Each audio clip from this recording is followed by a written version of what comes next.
Ôi trời. Hôm nay là ngày đầu tiên nha.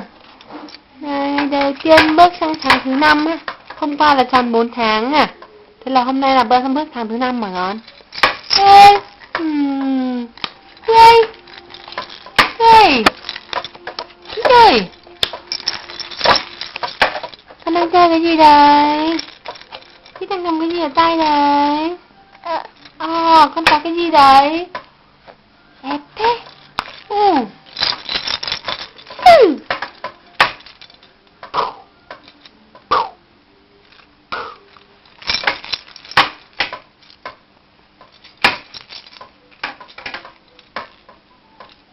Ngà. Ngà.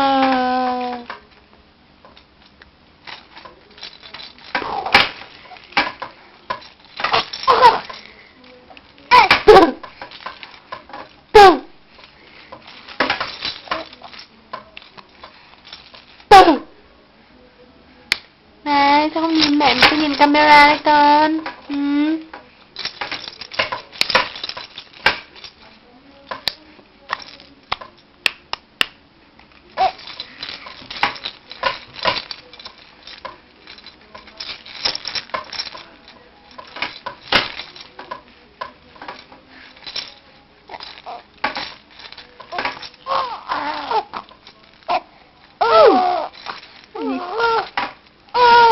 Ui dồi, làm cái gì đấy?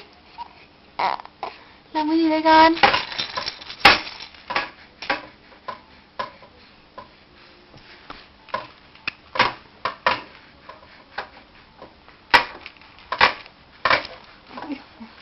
Ê, giật của mẹ con.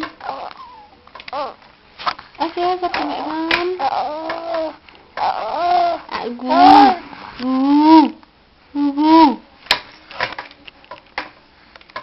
Câu mồm hả?